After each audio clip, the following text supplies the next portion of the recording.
welcome back to another episode of Talking Tech. It's been a week already, Ricky. How quick's that gone? Seriously. Hey, Joe, how you going?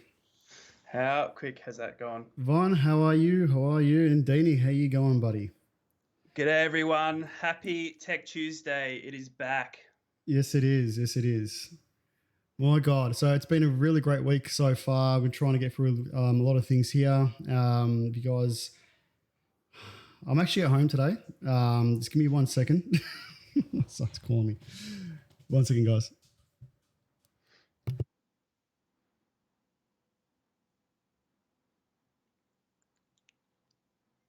I don't know if you can still hear me or not.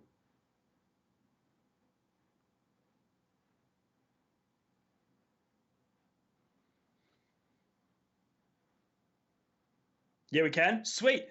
It's the Rycover show, brought to you by Rycover and Lee. This is awkward now. It's just me, isn't it?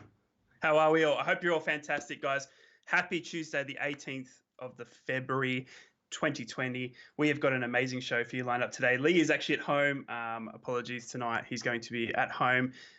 Do you like his green screen effort, though? He thinks you guys won't notice that he's actually at home. He's actually green screened a photo of his shop. Don't tell him I told you. So much to talk about tonight, guys. If you haven't already, chuck yourselves over to the straw poll. I'll put a link in now. Make sure you go and have a vote. We'd love to see what you guys think about the latest straw poll. Just going to chat now. Make sure you go over there, have a vote on the straw poll, and tell us what you think. So much to cover tonight. We're going to talk about straight off the bat. We're going to get the introductions going, talk about some upcoming events that PC419 have got, which is incredible. We've got some community PC builds. Some amazing people in the PC419 community have built some amazing personal computers. So we're going to check them out, have a look at them, show off some of your guys' builds. So if you haven't already, do it now. Jump into the Discord, chuck in your PC build there if you want to have a look. And then we've got amazing tech topics and gaming news coming at you. Lee is back. Yes, I am. Welcome, everyone. Hello. How has everyone's night been? Sorry. I'm actually at home alone with the 3 kids, and yeah, it was just a bit of an unorganized night. But as you can see, I'm actually still at the studio. let me grab a Red Bull from you. Once again. The fridge is empty, mate. What are you doing? The fridge is empty. It's got one there.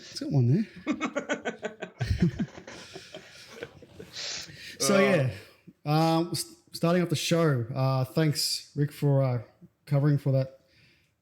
2 minutes.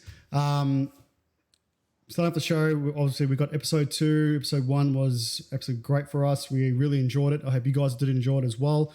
We will obviously be doing a lot more of these type of shows, not just talking tech. We'll be doing a few more things, which I'll let you guys know more into the upcoming future. And we're going to what shows I'll be putting out there for you guys for our community.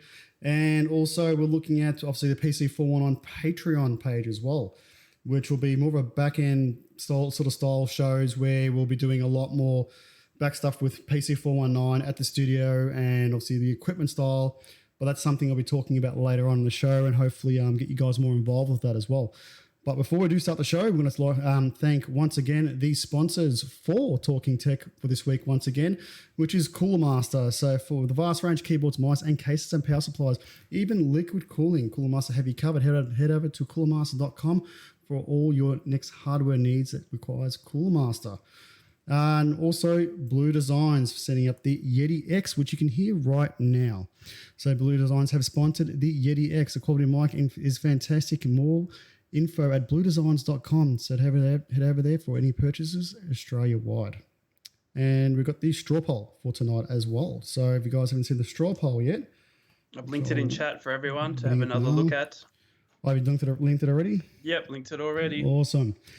So I'm on the page already here. So tonight's question straw poll is, do you think Aussie streamers have worse time to stream due to the time difference? I've been hearing a lot of this lately. It's been chatter with the obviously on Twitter mainly. hasn't Yeah, it? exactly. Yeah, it's on Twitter as well. Yeah. So a lot saying yes, people saying no. It depends on your community. But what do you guys think in the chat? Is it something that is community based, or do we just have a shit time difference between everyone else? Actually, what do you think, Rick? Oh, I think it's an incredible sort of conversation that you can have.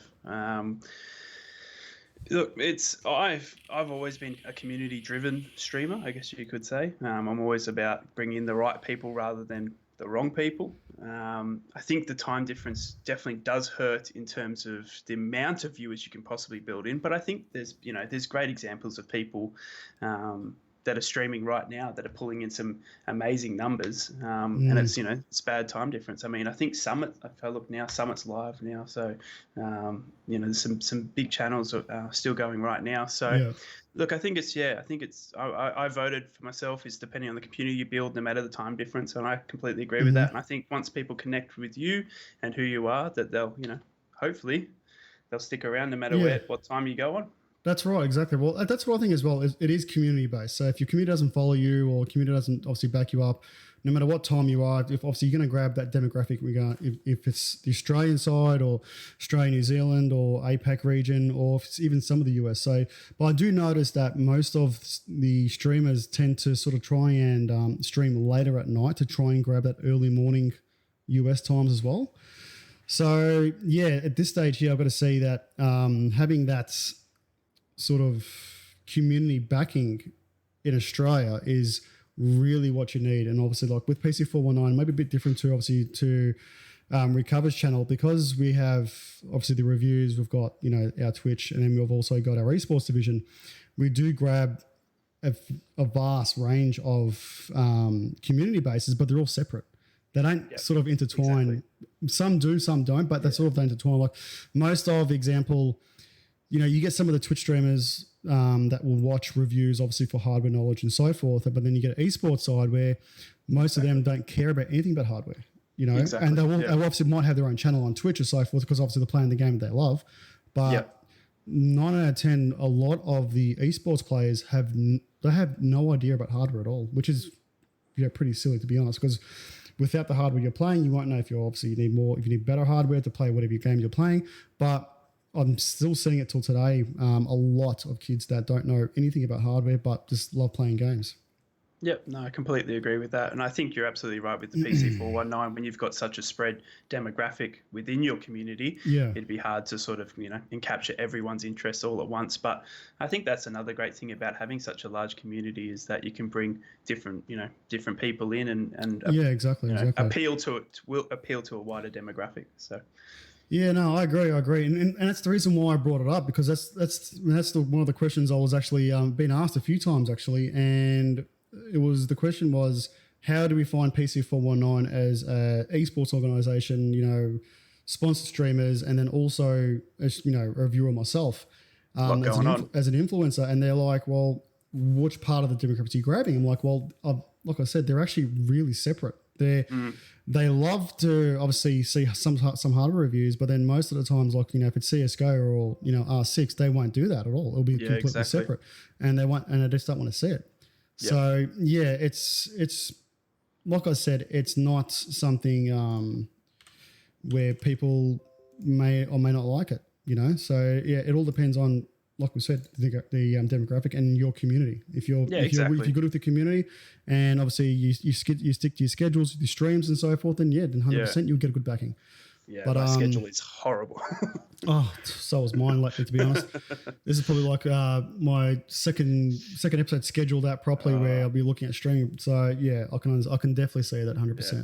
But what do you guys think in the chat? What do you guys think? Is this whole streamer debacle thing in regard to people, getting 1 or 2 viewers or 5 viewers, channel growth in Australia? People are starting to actually stream at like 2, 3 in the morning to try and grab the US market. Is it the games that they're playing? Is it the actual, personality of the streamer? Let us know in the chat on what your thoughts and what do you think, and actually vote for it as well. Let us know if obviously what your thoughts are as well. So we've had a few votes so far, 8 votes so far. So yeah, let us know what you guys think. But I think what we should do as well from here is look at. So we looked at the driver updates for last week. Obviously, NVIDIA released their 442.19. Yep. So from that side there, we've got it covered. Still current. Yep. Yeah, still current. AMD did release an AMD driver, but we'll definitely be talking about that in the tech topics. So we'll I'm not going to jump straight into that yet. But one thing we will do is, which it is down the line, but I'm actually going to bring it up now. Have a quick look here. Bring it into this. And one thing that we definitely discussed that we were going to do last week, which we didn't get a chance to when it decides to load, is the where is it? The PC419 builds. So these are the Discord PC419 guys. If you've just tuned in, we've got an amazing Discord under the PC419 banner. Within there's a personal build section where people are uploading these amazing, incredible builds that they've been doing personally. So it's going to be, there's some amazing builds in here. Incredible. So we can go back to one of our, obviously, we've got Booster here. We'll go back to obviously one of our late 2019 ones. And you can see what Booster's done an absolutely fantastic job of this. That is vertical GPU. He's using an RM1000. Only thing I can probably say about this, and it's very minute, is the way he's put the TT logo on the core. Yeah, I'm thinking that's a cord issue, maybe. Do you reckon? Or? No. If you flipped it around, what it mainly was is that the tubes would have been covering the CPU core and maybe the RAM. So he's placed it that way for that reason. Yeah. So yeah, and yeah, I think it's the reason why he's did it that way. But nothing bad about it. I don't know if he's actually bridged that over or he's running dual. It looks like he has. He's got one bridge on it because he's got 3 on here. Yeah. So done a fantastic job there. He's got plenty of SSD storage. I don't know if he's got any M.2s on there, but let us know in the chat, guys. What do you guys think? Hopefully, he may have updated by now because it was a while back. Yeah. But we'll go into the next one, which is quite a large case as well. Yeah, it is. Yeah. Deanie. This looks fantastic.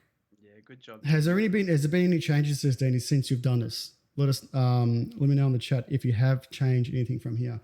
If you had to change anything from this, Ricky, what would you change? Look, I've never dabbled into the actual water building. So I've always been AIO. So I'm a bit sort of, I guess, a novice when it comes to this, but looks incredible. I don't think I would change much at all, to be honest with you. He's an AMD man from heart. So I think I'm Intel way back. So I'd probably try and do the Intel build, but I mean, it looks incredible. Look at it, the lights of it. I love it how he's got the RGB, but it's not over the top. It's sleek, it's modern, and I love the fact that that case has got the USBs and all that on the side. They're not on your traditional on the top. I think that's amazing. I love that case. So I think it's a sexy build. I'm trying to look at the case. Is it Corsair? It looks like Corsair. Corsair? Yeah. He's got the Corsair, obviously. Let us know, Danny, what's in the PSU. I love the black and white cable mod as well. I think everyone, if you're serious about your PC, you've got to be fantastic. Got to be doing the cable modding, and obviously his tubing is incredible. Yeah. Actually, I didn't know. I didn't even as soon as I saw the block at the back, the distribution block. I just clicked and said Fantex, and you brought it up. Yeah. That's great. I'm actually going to answer one of the quick questions from Von, what he said here. So I've been struggling to find an audience. So this question was going back to what we're saying here, which I'll just bring it up into the Twitch thing here. So do you think Aussie streamers have the worst time to stream due to the time difference? And Von's response was, I've been struggling to find an audience for years and only recently managed to get getting people. Maybe it's more of an oversaturated streamer these days, and they really done it. But who knows? I don't know what does or who doesn't. But it seems to only attract people interested in certain games I play. But most of my viewers are also people I know. Well, that's how you start, Von. Regardless of what stream is, it's literally people who you know. will actually start watching you stream. And like I said, I think personality does make a big difference in this. So when you've got obviously a big personality, even as a starting off streamer, people will see that and sort of attracted to it. But then also what I've seen a lot is people that social media management. So how they present themselves on social media. People like funny things like Slickflow. Slickflow's channel is completely different to what PC419 is. But people love that sort of comedy as well. And people see comedy and they want to see people playing games because he's actually pretty good at gaming as well. So that mix and the vibe that he gives as well, obviously the characters he uses, so it does give that massive thing for him as well. So he's really got a thing going there. So like I said, it all depends on, it's really you, on if people want to see what you do and people want to see how you play games or how you interact with your community is really what you're going to get back out of it as well, and their support at the same time. I think to wrap up just quickly as well, I think you've hit the nail on the head with oversaturation. I mean, there's a lot of people out there streaming now. It seems to be the thing to do now. But the way I look at it, Von, if I can just sum it up quickly, is that if you walk into a library and there's 1 million books, right? Think of those 1 million books as 1 million channels on Twitch, yeah? What's on the cover of your book or on the side of your book that stands out from the rest of the books so that the person who walks into that library wants to go and grab that cover? That's how I sort of do it. That's how I sort of picture it as well. It's about making that cover of your book stand out, and that's social media presence. That's, how your channel looks, all that sort of stuff that drags people in. Everything, because, once they come in, if they fall in love with your personality, all that sort of stuff is second nature. But at the moment with oversaturation, like you said, it's about having that cover of your book in the library of 1 million other books stand out from the rest. Yeah, exactly right. Exactly right.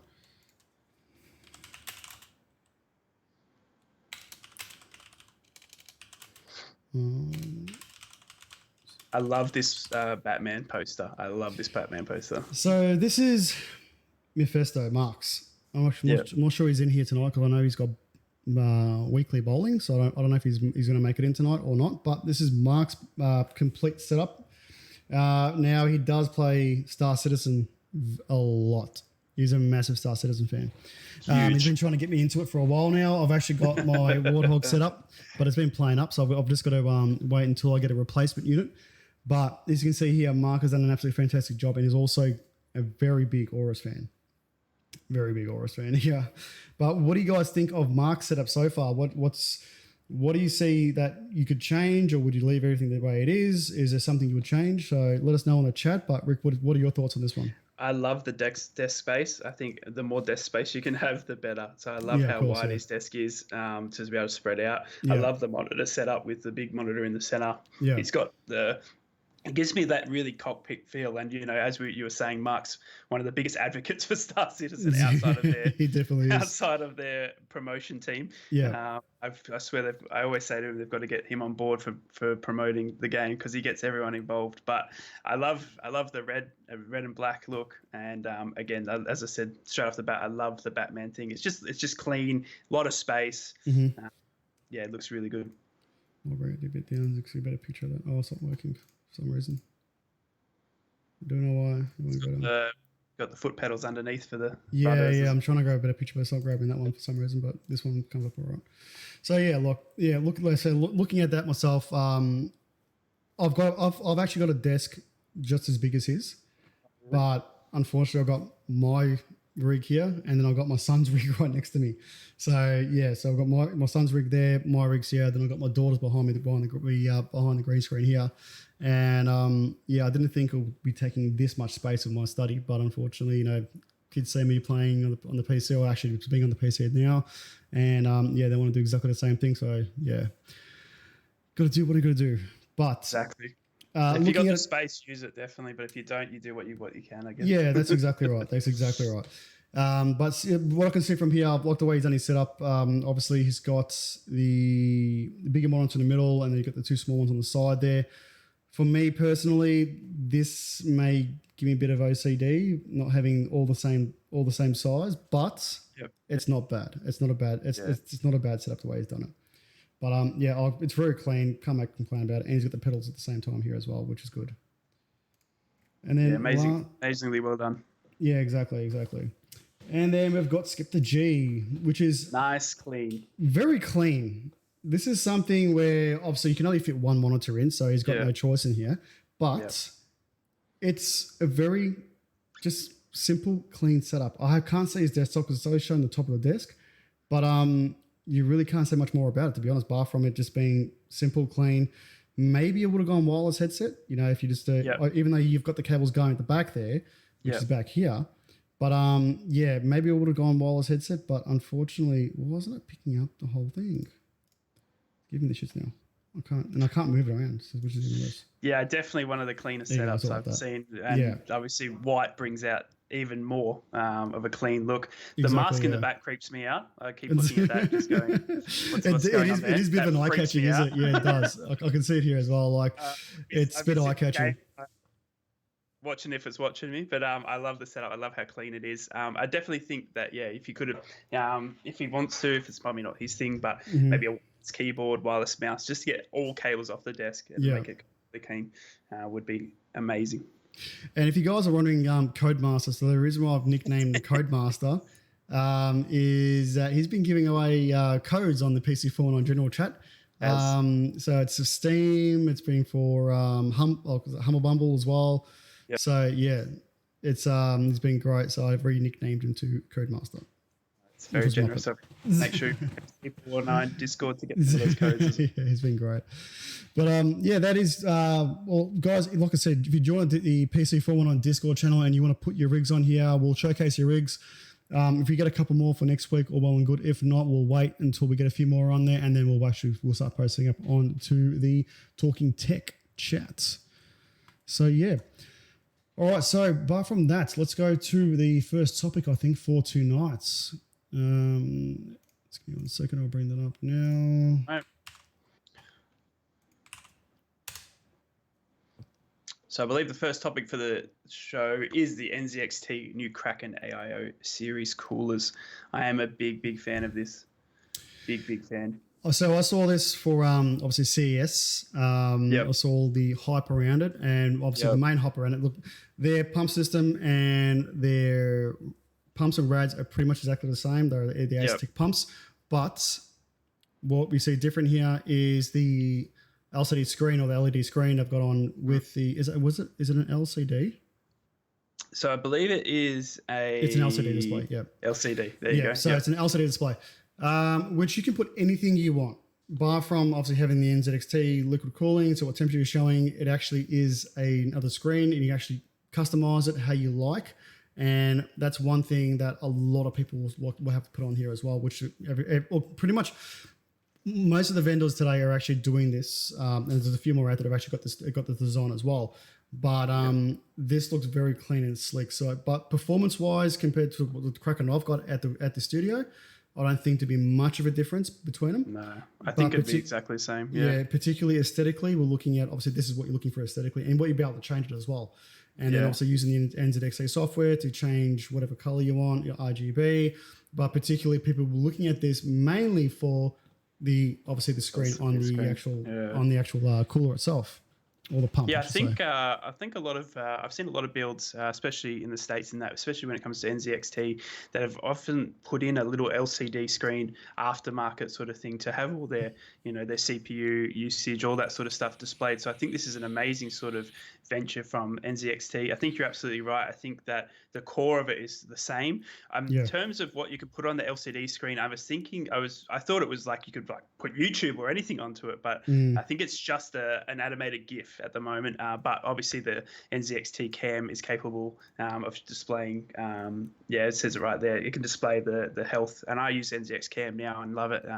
Have it always running. So to have that on display at all times and to be able to monitor your PC like that, that's a tick from me. And I think I love their coolers. I've never had an issue. I know some people have, unfortunately, but I've always loved their coolers. I'm running the NZXT Kraken X62 Kraken now, and I love it. Thanks for the follow, Space Zombie. Much appreciated.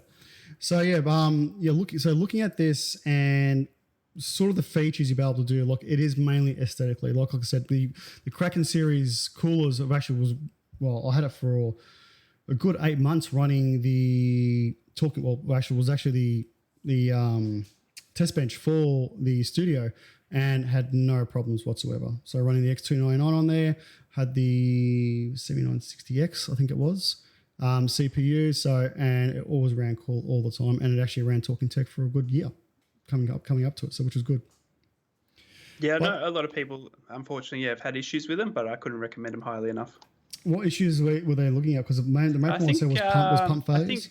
I think Mupp actually, who's Touch Muppet, or aka Codemaster, had just recently done a build where he used the NZXT X62 Kraken, and I think he had some cooling issues. I think he was having some overheating issues. It wasn't the pump wasn't working correctly, and was failing his system. And I know he got rid of it pretty quickly. And he was saying that once you delve into the Google realms of Googling what's wrong, how many other people come out and say I've got the same issue. But I think as I said, I've ran NZXT coolers for as long as I can remember, and I've loved them for ever since. Well, the main issues I heard was obviously pump failures, and obviously pumps that were intermittently running off and on. Most of these concerns is the way people actually plug the pumps in onto the motherboard. So they're actually plugging into the wrong header, or they'll plug it into the CPU fan header. And what that does, obviously, because CPU fan is controlled by the BIOS, which will fluctuate the pump speed. If you don't put the pump speed to 100%, so you do, say you've got no other ports, that's the reason why you'll see, CPU fan header and you've got water pump header. So water pump header will run at 100% all the time, where CPU fan header will fluctuate. So people were noticing, obviously, heat differences in CPUs when they had it plugged in incorrectly. Yeah, exactly. User error why is it, before I had this cooler on there and it will run, say at 80 degrees max, and now all of a sudden I'm getting at 85, 87. Like it's worse than it was before. It was usually user error where they'll plug it into the wrong port on the motherboard, or not set the CPU speed, the CPU fan speed on the header itself at 100% all the time. So that pump is just working all the time. Some people do prefer to actually run it at fluctuating, depending on what usage they're using it as well. Particularly if it's made for, say, I'll put any all-in-one coolers, for example. How can I say it? Like a theater room setup, for example. For home theater, that will give you'll be able to use it because it's not utilizing the CPU completely all the time. If you're just running a movie or so forth, or your Plex server or anything like that, where people. Gaming in particular, you need that to run at 100%. You need that coolant running all the way through constantly. And I know it's not much of a difference, but I also like that they offer the performance mode, the silent mode, when you are wanting to switch it down if it's too noisy or whatever. So, I mean, all that ability to switch between I love. And as I said, never had an issue on my end. So, no, that's right. Exactly right. So going on to our next topic for tonight and that's the reason why we didn't bring up the AMD driver issue, particularly, is because of this. So gamers are ditching Radeon graphics over the driver issue. So according to this, there's been a few issues with AMD drivers, particularly for the RX 5000 series GPUs.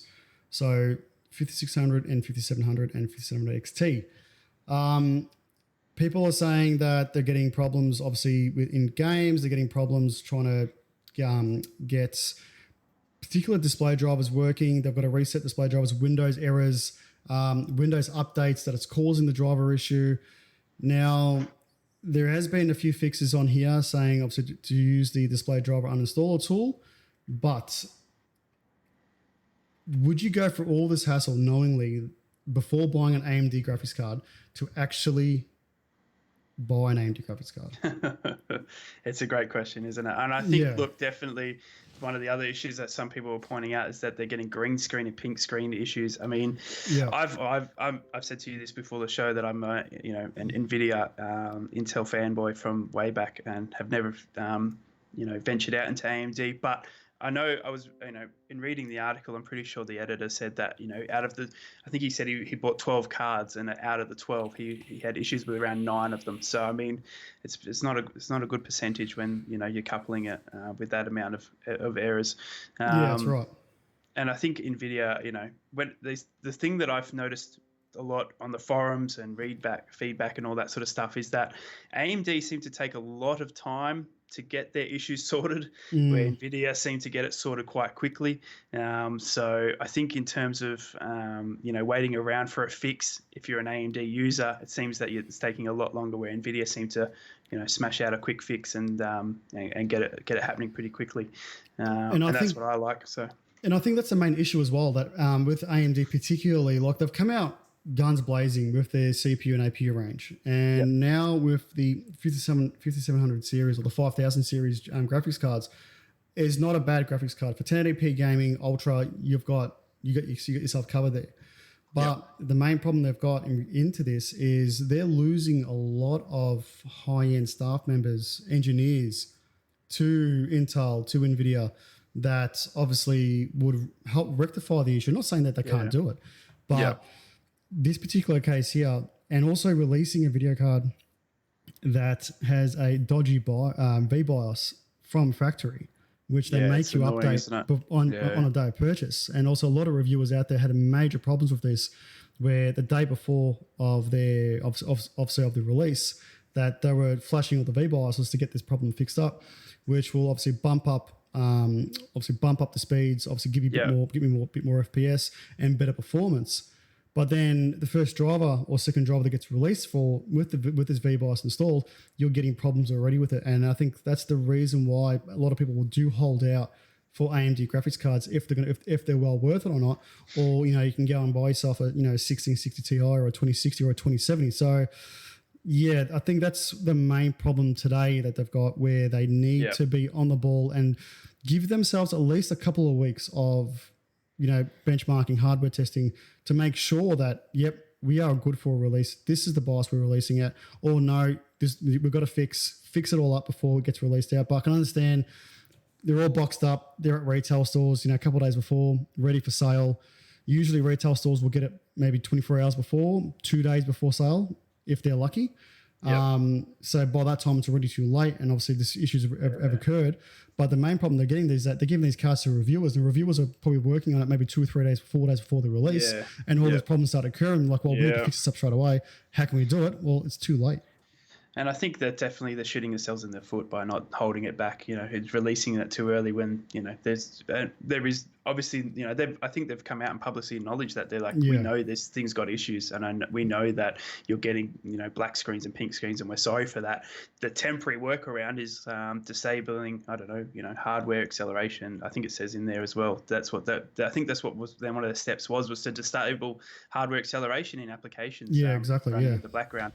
So I mean, to come out and have to say, look, we know this, but this is how you fix it, and to put that back on the users, again, not everyone's tech savvy, not everyone's going to be, if there's a kid that just got a new computer for Christmas with the AMD card in it and he's having these issues, it's going to be quite frustrating. They're just going to want their money back. Well, that's the problem too. Exactly right. You're exactly right there. And the other issue is with this, particularly when they're releasing these sort of video cards, they need to make sure 100% that, like I said, if the obviously consumer isn't tech savvy, like you were saying, they've got to have the trouble of taking the computer back, or getting it trying to fixed up. What's the issue here? The tech's probably not going to know about it. No, because for him, he probably hasn't seen other review or had any information handed over to him directly from the card manufacturers, and that's the problem you're going to get at the same time. So yeah. Yeah, no, I completely agree with that. And I think it's disappointing. And if they are getting pushed by NVIDIA to get these cards out before they're ready, then that's something they need to go, well, look, is it worth getting out before NVIDIA, even though the card's not ready? Or do we hold the card back, get it right, then put it out, no matter what NVIDIA are doing? Yeah, exactly right. Hey, Mark, how you going? Dini says 1080p is a thing of the past. 1440p is where it is. I totally agree. I've got 1440p monitors here.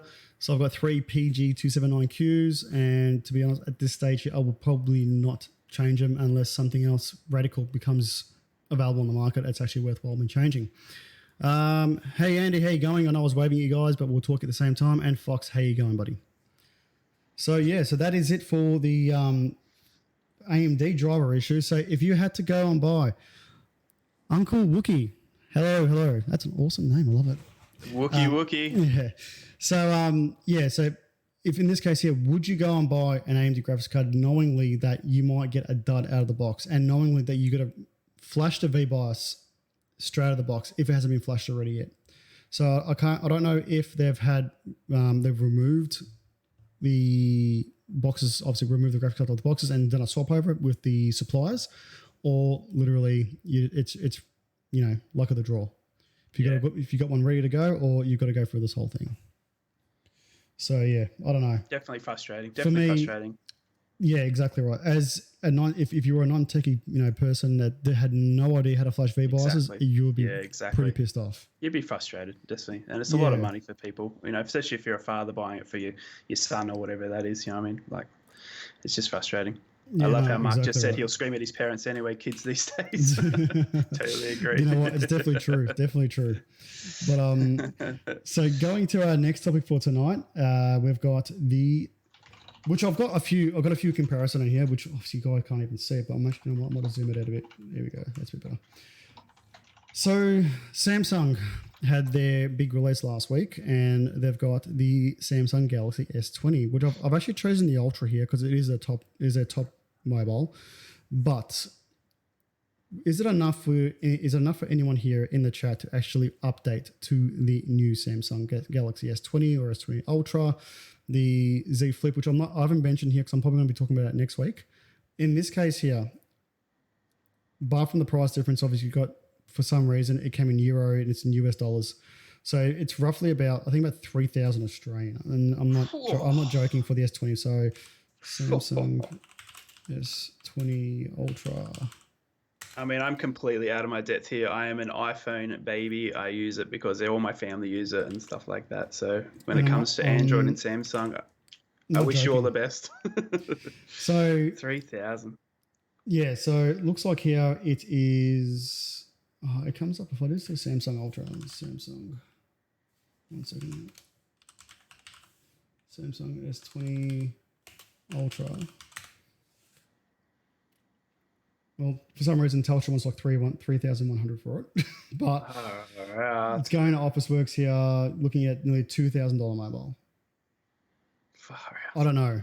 That's a lot of money for a mobile. Like, I know I've got my Note 10, and that costed me a fair bit as well. But $2,000 for a mobile, I don't know. It's like what's this here? ADSL JB has it for about $2,200.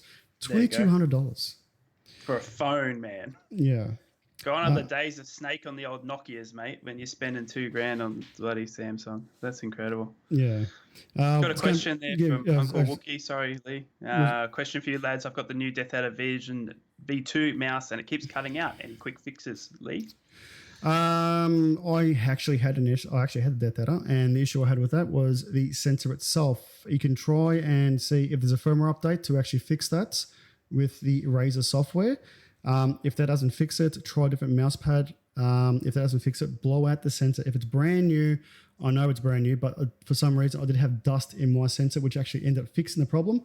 But if it doesn't happen to do it, no, it keeps cutting out. No, but it dies. It dies. Well, sounds like a classic Razer issue to me. Yeah, just going all right, mate. Look, I've got the Razer Naga here, and I haven't had a problem with it. Fingers crossed. But yeah, you're just one of those things you got to just be careful of it these days.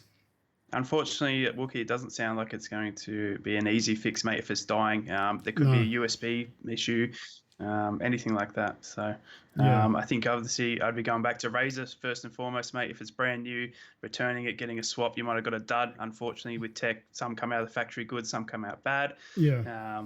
But unfortunately, switch port. So you obviously know it's the mouse and it's not, I'd try plugging in a different mouse as well into that port, make sure that it's not, you know what I mean? So USB voltage. But if it's, unfortunately, I think you've just gotten a dud by the sounds of it. But I would try a firmware update first because firmware updates do have that same problem. So when I had mine and it actually updated, it worked fine. No other one worked. Well, then it's gonna be a faulty mouse. It's RMA. Yeah. Or try it on another PC. Maybe just get it off yours and try it. And if it doesn't work, well then, yeah. I'm just going to turn my AC I'm boring, Vaughn. I'm boring. I'm a man of the people. I go with what the crowd wants, unfortunately. But I've been Intel, Nvidia, and Apple for.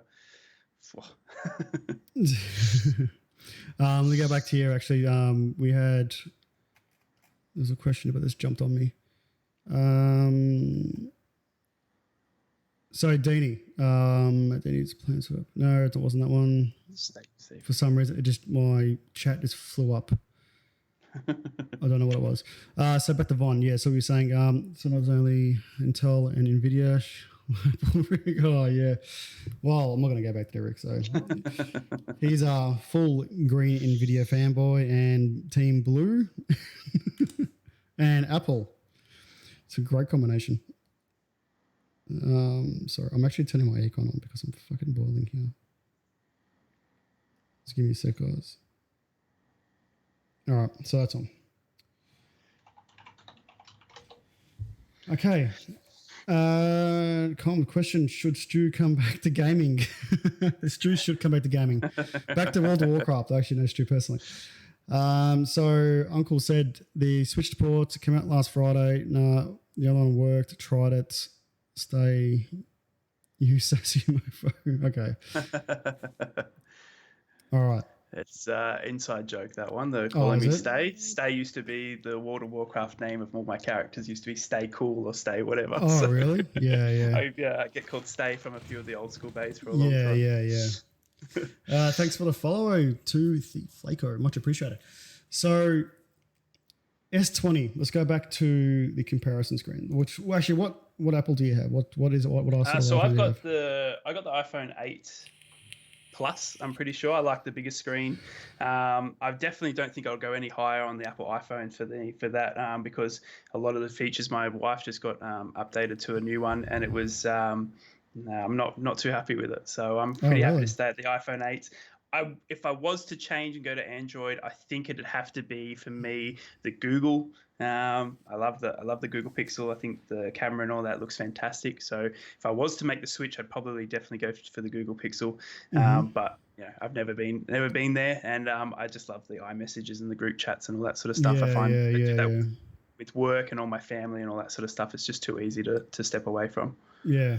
Well, look, I had an iPhone for a long time now, and I switched back to Android, and I've had Pixel 2, Pixel 3. I wasn't going to go for the Pixel 4, but I've had all the notes. So I've had from Note 7, 8, 9, now to 10, and I don't think I'll change to the S20 unless another Note comes out and it destroys what I've got now. Apart from that, probably not. The iPhone 10 isn't pretty good. No, it's not at all. No, not happy with it. I don't think, as I said, I wouldn't go higher than what I've got in the 8. So yeah, just there's a few little things that they feel are new features and pushing you towards, buying the Apple AirPods and all that sort of stuff. It's just no go for me. As ADL said, ADSL just said now, okay, Ultra's 128 gig is to 199.9, and the 512 is 2249. Oh, that's some money, isn't it? I mean, I don't know how rich that's a lot of money for a phone, honestly. That's a big, big ask for something that stays in your hand. And yeah, if you're on a plan, you're going to be on that for at least 2 years, paying upwards. I don't know, monthly. I mean, that's some big money. I don't think I can go back to a flip phone, to be honest. Yes, in the past I had the Razer V2, I think it was, but yeah, I don't think I'll be able to go back to that. That's something it's probably going to stay in the past for me. I used to love my old flip phone. Right? You felt so important. And your mum was ringing you to pick you up from school, and you're just like, "What, mum?" Yeah, I didn't like. Well, the good thing about remember the old days when you're pissed off on the phone, you can just like bang, you just slap it, or just. I actually had back in the day. I forgot the model, and probably one of the guys in the chat is actually going to bring it up. In this case here, I had I'm actually calling it the Matrix phone because that's really what it was the Matrix phone. And, it was like it had a little button there, used to flick out, and he said, yeah, you can answer the phone like that. I used to love it. One thing I got to say is thank you, Uncle Wookie, for the $5. Much appreciated. Hey, Wookie. You kind of want it, to be honest. Was it what, the Motorola, Joe? But, so let's go back into this. So, there is a few differences between. Where did my mouse go? There we go. I can't see my mouse. Oh, here. All right. So there is a few differences between obviously the iPhone 11 Pro Max, and you got the Samsung S10, and you got the S20 Ultra. Big price difference between the three, but what are you getting mostly out of it? Like, what does your phone do for you particularly? In this case here, performance-wise, obviously you're probably going to get battery life out of the S20 Ultra. Obviously, the camera from the S20 Ultra is going to probably destroy the S10 and the iPhone 11 Pro. And obviously, Samsung were recording off the S20 Ultra for the actual Samsung the Samsung show when they obviously showcase everything out here, which is pretty good, and it actually looks pretty good. Yeah. But I don't think a camera for me would actually do it, just the camera. It's got to have everything else with it. And I don't think spending $1,999 on a phone, because you get 120 gig, you can probably upgrade the SD card as well. I don't see the price with it. And I don't see the difference that I can see in it. Even if with the new Snapdragon CPU in there, make it quicker. I just don't see much of a difference between the two, to be honest. No, I'm sorry. For that amount of money, I just don't think that, I don't think it's worth it. Yeah. Unless it's, it's ordering off menu log and depicting what you want before you even know. I don't, for that price point. I love the just ordering off menu log. It's awesome. Yeah. But, because between the two, even the difference between the S10 and the S20, like they both got I can't even say it. The LED screens are both exactly the same. One's a 6.9, one's 6.4. The pixel resolutions, actually, the S10 is actually higher. Actually, no, the S20 is actually a little bit higher than the S10. Both Gorilla Glass 6, both HDR10. The difference between the S20 is obviously you're getting 120 hertz at full HD. Where on QHD on the S20, you're getting 60 hertz. Like, is 120 hertz really going to make a difference on a screen that small? Like, I just don't see a reason being I can actually change for it. No. So, and I completely agree with Com as well. Definitely, I don't think there is anything that's that's worth up. Is a bigger camera. upgrade. Look, the camera's a real. That's what you're paying for. Is what you're really paying for. Yeah. No, I agree. But guys, what do you think in the chat of the S20 or the S10 or the iPhone 11? Let us know. Do you think it's worth the upgrade of your current phone now? Let us know in the chat what sort of phone are you currently using. Could be great. Let's try to do this one here. So the next one's actually a very different topic to what we were talking about, which I'm actually always wanted to be when I was a young kid. And unfortunately, I just didn't get into that stage. But NASA is apparently wants to hire the next generation of astronauts. So they're actually going to start training the next generation of astronauts. Do you think, would you actually go? Well, I'm actually trying to get this pretty nice. Look, I've always loved space. I don't know what it's been. I remember being, as a school kid, getting taken up to the astronomy and falling in love with the space. The thing about space to me is just the unknown, I guess, obviously, the what people talk about it. But I love what are they called? The constellations. I love the stories behind that. Yeah, so sat there, drunk one night and going, see that guy? Yeah, he fought a scorpion and won. And I was just like, yes. So I fell in love with that sort of stuff. I read this. I think it's amazing that they're obviously opening it up to more astronauts. But I think there's a lot of work. I think you need a PhD, I think they were saying. I think you need to have completed Doctor of Medicine or something like that as well. Yeah. And which it isn't now. Like it's actually changed a lot as it is now. One thing I haven't been doing, guys, and I really do apologize, is that I haven't been copying the links into the chat, which I've got to start bringing back up again. So the astrology. Okay. Yeah, so there's the links in the chat so people can actually grab it themselves.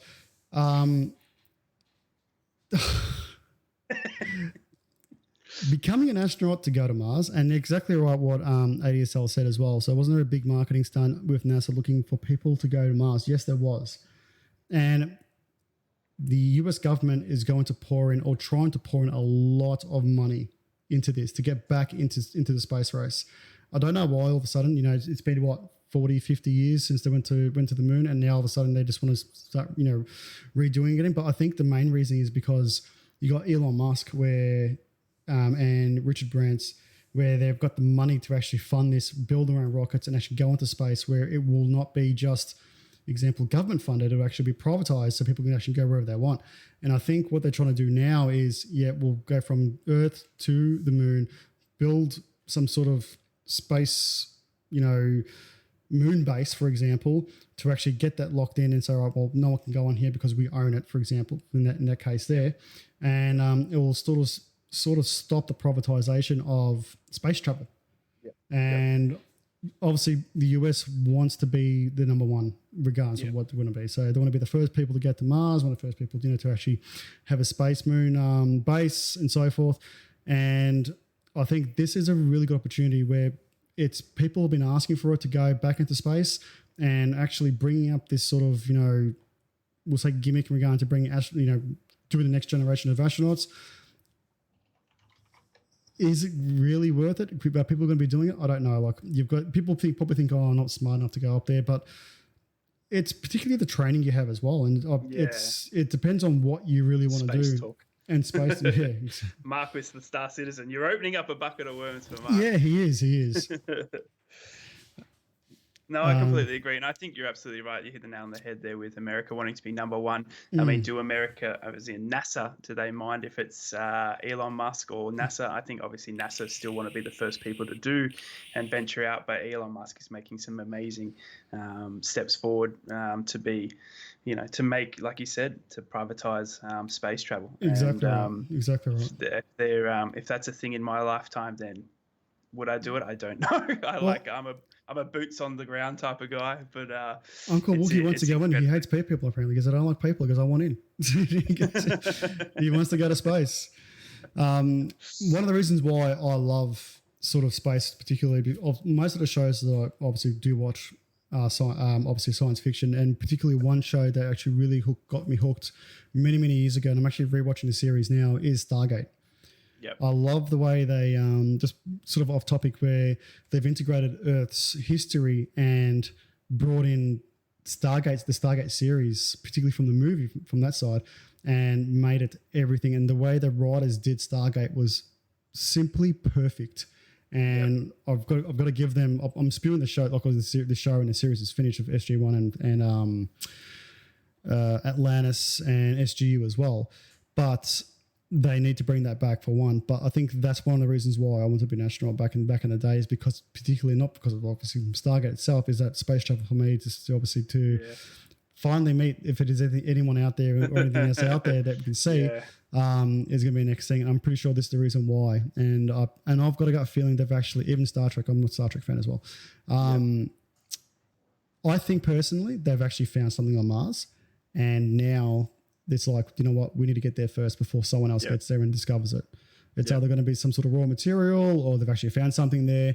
And then said, you know what, it might take 5, 10 years, 15 years to get there, but if we don't start preparing the next generation now, we're going to have nothing there as well. So it's an interesting thought and an interesting concept, and I completely agree. And I think as well, just going back to the Stargate and that, I think a lot of a lot of my mates, a lot of us that fell in love with movies and TV shows, it led to the careers that you chose. It's incredible how you have those memories of Stargate, and then linking that to wanting to be an astronaut. I know that when I was young watching Scrubs, I wanted to be a medic, and that's what led me to being a combat medic in the military. So, I mean, those associations, I think, is incredible for everyone.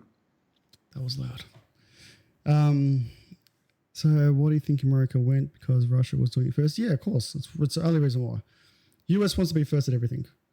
And at this stage here, where they see that unless Russia is sort of deciding where they want to go next, or what they're doing with the space program, because they're still doing it till today.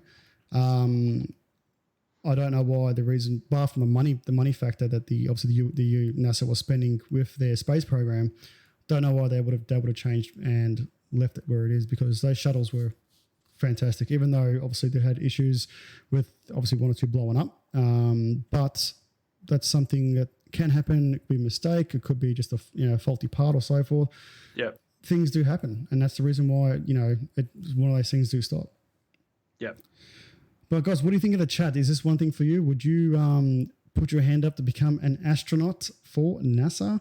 And obviously NASA isn't just for the US. Obviously there's been Australian astronauts as well that went with NASA. So it's not just the American program. So here, I don't know. It's going to be a very interesting topic for the next, I reckon, 5 or 10 years coming into it. So yeah, I agree. I think we're in that generation now where it's definitely going to take more of a front row seat in people's interest, especially if they, the more they discover, the more they find, the more people are going to want to look into it. Yeah, exactly right. We're going to skip that topic I just put on next. I'll tell you a bit later. No worries. Reason being because there was a few things that can't be said live on chat and actually on when it gets put onto YouTube, but I'll explain to you guys offline in the chat if you want to see in Discord. So the next topic for tonight is NVIDIA hints an Ampere GPU launch at GTC 2020, which, to be honest, it really wasn't something unnoticed. It's not a shock, is it? No, it's not, because they do it every GTC. Yeah, so exactly, they are looking at a huge improvement over RTX. Now, I don't know, particularly in the reason for this, where they're going to say there's at least 20% difference. Some say 60% difference. I don't know. It's going to have to be a big push to get where they're going to be getting next. Now, particularly what they're saying is performance-wise over the current generation cards is literally going to destroy. So their mid-range to low-end cards will pretty much be 2070, 2080 performance. That's a big jump. That's a very big jump. Massive jump. And also too, performance-wise for new latest games, like, you've got Cyber 27, was it 27? Cyberpunk, yeah. Cyberpunk coming out. Yep. That game looks like you might need 6 RTX titles to play it. The way the videos look so far. So it's going to be one of the big changes coming with Ampere, but I don't know much more about what they're going to be looking at doing and performance-wise until we get a little bit closer.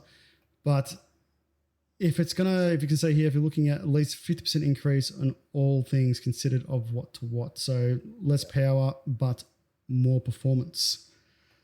Yeah, and I think NVIDIA, definitely with GTC, it's their flagship show. It's what they always bring their A game to these shows. I don't think they're going to disappoint, and I'm pretty sure that Jensen on Twitter said the same thing, that you won't be disappointed with what they've got to offer.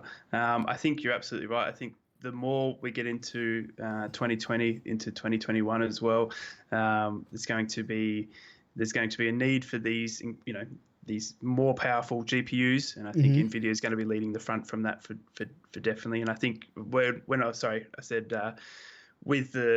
the Cyberpunk GPU coming up later on.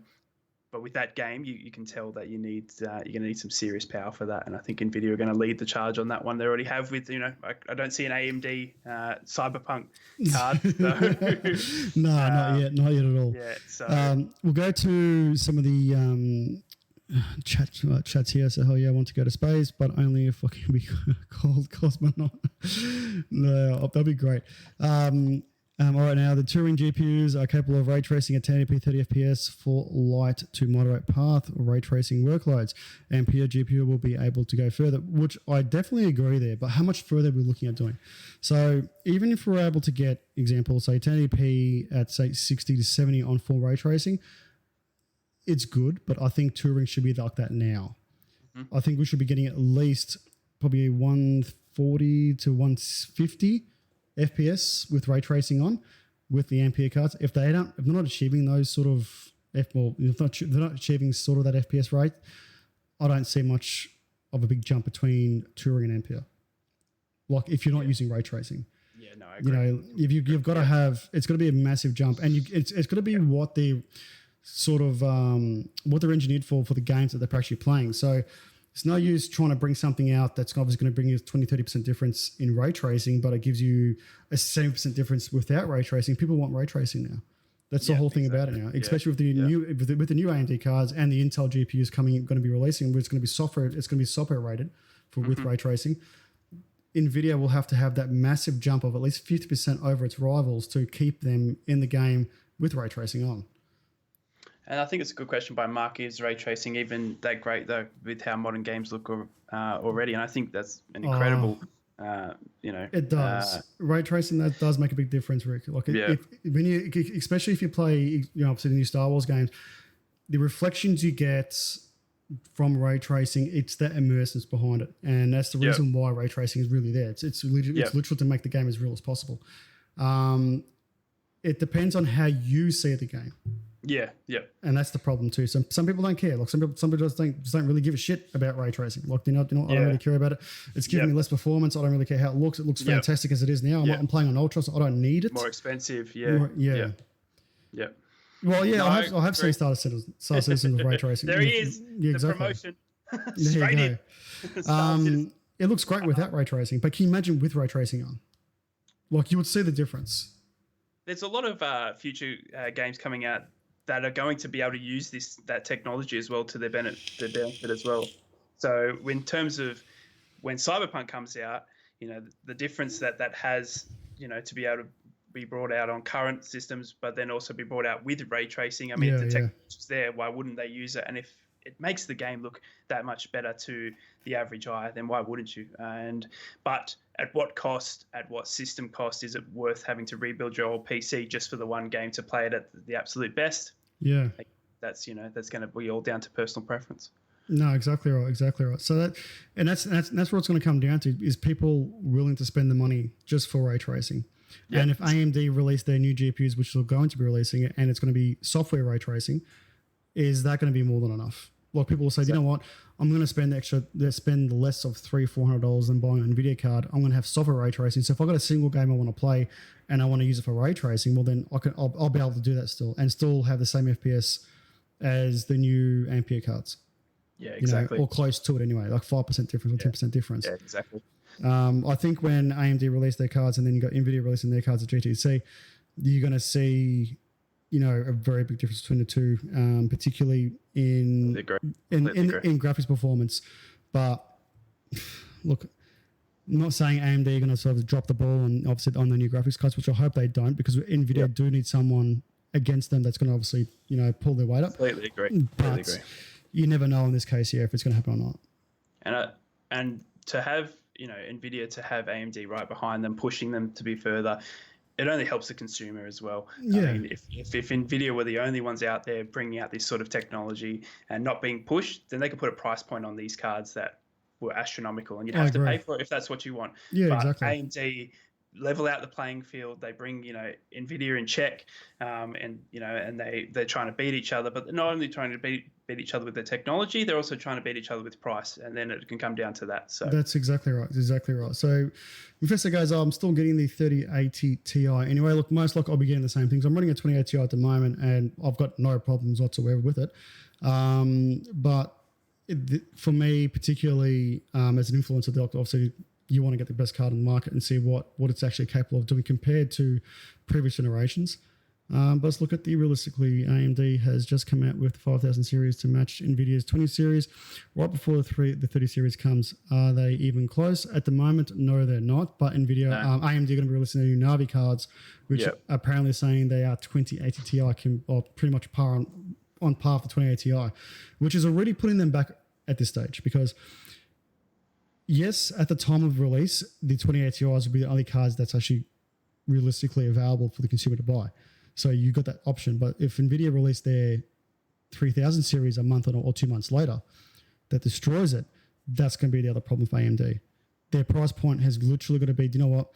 Yep, people still have the 2080 Ti's. Are they going to jump to the new Ampere series as soon as they get released? But if not, are they going to still be at a price point where the new Navi cards will have that, Yeah, exactly. Yep. What the hell did you do, Joe? I can't even say that, Joe. What do you... He's put lipstick kisses on it. Yeah, looks like it. Looks great anyway. Yeah, I reckon that they're going to keep battling each other. Yeah. I can't wait to see what some of these ray tracing games look like with and without it. I know there's been some Twitter things showing RTX Minecraft on, RTX Minecraft off. The difference is incredible. Fucking Minecraft. If they've got the technology and the games of the future start to use that, then obviously the games that you play, the games that bring in the crowds, if that game says, look, we'll give you this game, but it looks 10 times better with RTX and ray tracing, then of course that's going to push the consumer. So again, I think it's down to the games as well. Oh, Mark, you're a fucking troll. So yes, I skipped the 20 series because of the price performance of my 1080 Ti's. But if the 30 series is a big jump, I'm all in. Well, look, you are going to get a big jump from your 1080 Ti's to the 3000 series. You will see a big difference between the two, 100%.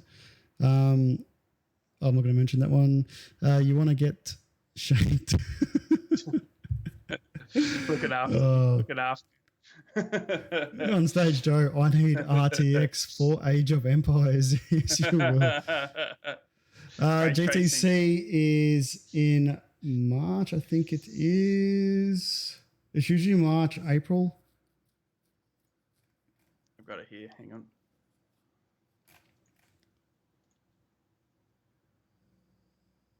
Yeah, I think it's March. Yeah, next month. So March. Yep. Yeah. In San Jose. March, San Jose. And you know what? It better be about the fucking consumer cards. Honestly, hey Josh, again, about the consumer cards, not the bullshit about what there's like the server rated cards or the it's Tesla cards. Look, seriously, just give us what we want, and we just want to see it. Simple as that. I don't care if you're going to release it in 2 months' time. Just release the card and show the card what it can actually capable of doing. What it can do. Don't fuck around with with FPS or don't with sort of games and just pick and choose what sort of thing. Just literally grab a game that everyone plays and with a stock fucking PC and just what, this is what it is. Don't show the difference. Don't put a fucking 3990X with it or something else that's going to obviously bring up the margins as much as possible. Like seriously, all I want is a card that's literally going to showcase really what it can do for the consumer. Exactly. And I hate when they don't do that. Yeah. And Mark's exactly right. They won't. I know they won't. They're obviously going to put something else there that obviously we don't want to see.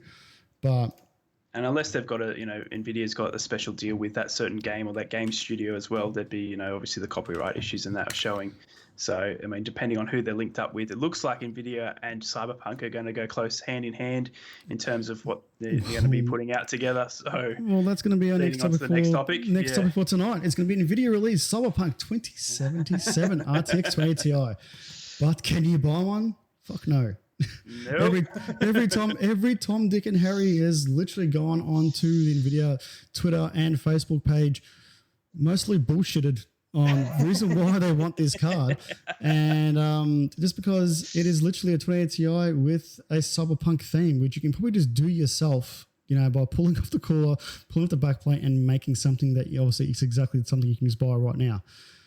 But I went and about this, good old Deadlux. The thought I had about this in this one here is, in this case, 2080 Ti, which I understand using their top tier card, wouldn't have been. And actually, Mark and I were talking about this in our chat, with the PC419 staff members. RTX 2080 Ti with the Cyberpunk, 2077, shouldn't have done a special edition of the 2077 Ti, for example, with a bump up of comparable speeds of say 2080 Ti, or close to it. Give it that sort of feature where it's like this. How many cards are they releasing? 77 cards. 77, which I'll highlight here. 2077s, yeah. There's only 77 of them. Yeah. So you think that they would have made this the most literal card that you cannot buy. Yeah. So those 77 are made, and make it a 2077 Ti with 2080 Ti performance. Make it even in brackets. It's like I didn't. Make it an individual card. It is a 2080 Ti, but you know what? 77 made, and this is what we're doing for it. Yeah. No, I completely agree. Yeah, I think that would have been a lot cooler. Definitely. I like the synergy they've got with Cyberpunk. Yeah, I agree. The look of the card. I mean, obviously, you're going to be, if you were to win this card, it's bright yellow. It's probably not going to go into your personal build straight away. You're going to have to probably do some reworking because it's a bright yellow card. But I mean, if I win it, I'm not going to complain. But if I don't win it, it sucks. How's that sound? As you said there, like if you wanted to fully theme your, obviously your PC to Cyberpunk. Yeah. The good thing about these days, when you've got RGB lighting in your PC, if it's full fucking rainbow, you can just switch it all to yellow, and there you go. Your PC's gone from, team green or team blue or team red to all of a sudden we got a Cyberpunk. Exactly right. And then on top of that, if you buy the NZXT Kraken, you can actually have something on top of that and just put the Cyberpunk fucking logo on there, and you're set and done. True. you know. Exactly. But well, like I said in this one here, it is a 2080 Ti with the Cyberpunk theme on there. What do you guys think in the chat? Was this something that if it was mass marketed, would you buy it just particularly because it says Cyberpunk in it? Or would you just go and buy a 2080 Ti from the marketplace and just theme it yourself, you know, and grab the cooler, spray it yellow and black and get a few Cyberpunk stickers on there and throw it as is? So, yeah, I don't know. We actually I mean, one of the gaming topics is talking about Cyberpunk and the success of it. And I think that leads into it a bit later on. But, you know, I'd love to see how many people are actually hyped for Cyberpunk and whether, you know, it's going to be a game that's going to blow people's minds to the point where they're going to have PC theme, you know, builds around this game and stuff like that. Are we going to see a game that dominates the market so much that hardware starts getting changed because of it? So, yeah. So going back to here, to Vaughn, which one is his question? Why do I want it? Because they cost a stupid amount, and most people can't afford them. Give us something. Yeah, I agree there. Mark goes, it's a lost opportunity. We're talking about the 2077 Ti. I definitely agree there because we're discussing that. They should have made 2,077 of them. Deanie said. That's probably good call. That's probably a better thing. They should have made that amount. Good call. Yeah. Better marketing, definitely. On stage, Joe, I'll just add it to my GPU collection because he's got plenty of them. Mark has disagreed and said, look, I wouldn't buy one unless I'm doing a theme. Yep. And same with Gigabyte, doing orange for so long. Yes, their cards were fucking orange and so were their bloody motherboards. They finally learned not to color and obviously just RGB lighting, do whatever you want. Yep. On stage, Joe goes, if it was cheaper than the other cards, I'd get it. And Deanie price goes, point's always important. Exactly. I feel the build up for it is so big, it's going to be a letdown in the end. Well, is this the game itself? Well, I'm be honest, I've got no hype with it at all. Yeah. I think the hype, the production, the Keanu Reeves and all that sort of stuff behind it has put a lot of money into it. We'll see, won't we? No worries. Golf. You stay safe, mate. Actually, how's the weather there, Rick? Mum's got storms and thunder still going, mate. We got rain, still pumping down at the moment. I'm on the 4G phone. Yeah, I was going to say that. Yeah, Ricky's on 4G at the moment. So thanks for the host, Golf. Much appreciated. So unfortunately, it's the weather's batting us at the moment. So stay safe, Golf. That's for sure. Yeah, exactly right. We should go back to the PC419 Twitch page or the main page and go back to the question if people don't know about it, which is I'll go back to here. Do you think Aussie streamers have the worst time to stream due to the time difference? Golf, this is for you as well, mate. Hey, Screamers, how you going? Actually, this is for you, Screamers, as well. So what do you think of this question here that's been going on in Twitter? Dark, how you going? Welcome. In this particular case, do you think Aussie streamers have the worst time to stream due to the time difference? I'm going to go to the results because obviously there's been votes there already. And so the same votes. So we saw 8 votes. So actually go in there, guys. I want to know if is this affecting you personally? Is it our time difference for the rest of the world to watch your stream, or is it particularly community based on what you are? Let us know in the chat. And while I'm doing that, I'm just going to go jump into the next topic, which would go back and forward.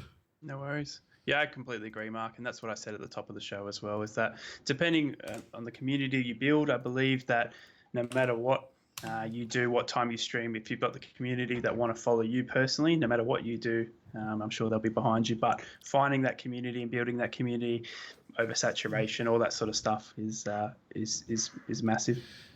Yeah. And Eddie Sol, I have another tab, and the person has a few Americans that works nights and some from Insomnia watching it right now. Oh, really? There you go. Deanie goes, I think it's both in regard to that. So it is a time difference and the community itself. So, look, the PC419 community has been sort of up and down lately. I'll be honest, it's probably more my fault than anything in regard to that. Personal life has sort of taken over, which I'm sort of controlling at the moment, or trying to control at the moment. Some of the boys do know already. But it depends on, obviously, the sort of content you're creating as well.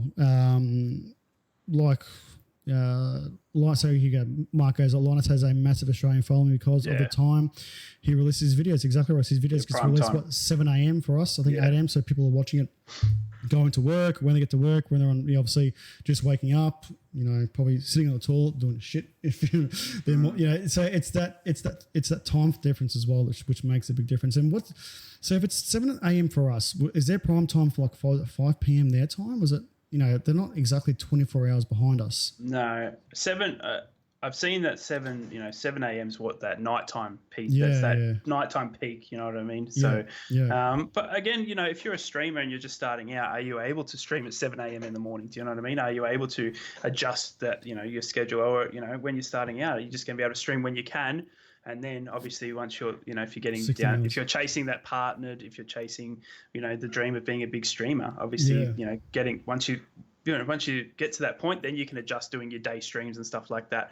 Yeah. But again, I would, me personally, the community behind, my channel or whatever it may be, whatever time I stream, I would hope that they are part of my community. They'd want to be there no matter what time. And that's how I sort of see it. And that's how I like to, welcome people in as well. So it's also scheduling too. Scheduling makes a difference. Scheduling's big as well. You know what I mean?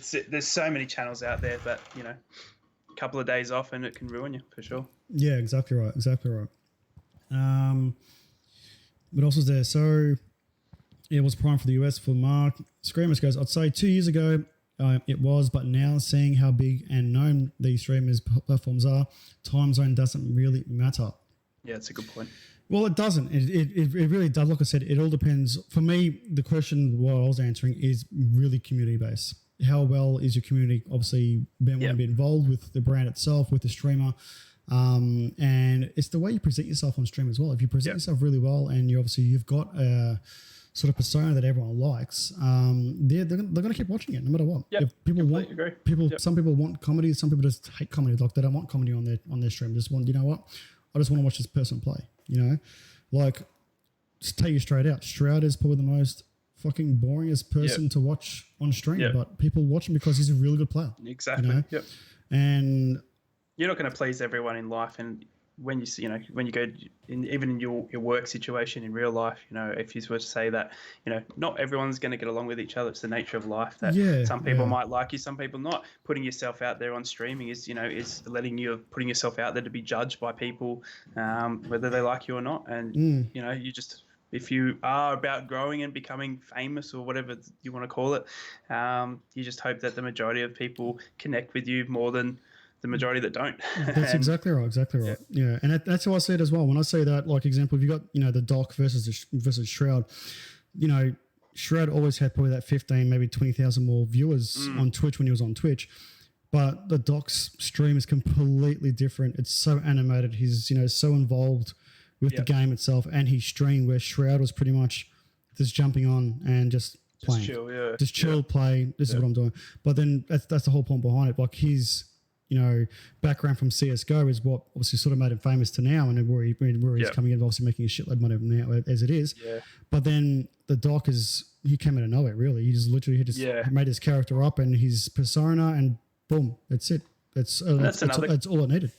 And that's another great question, I guess, in the future as well that you can ask is where you'd need those characters. I mean, we look at Slickflow. He's created that character. Dr. Disrespect created characters.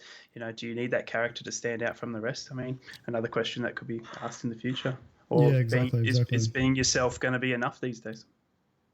Well, that's the thing as well.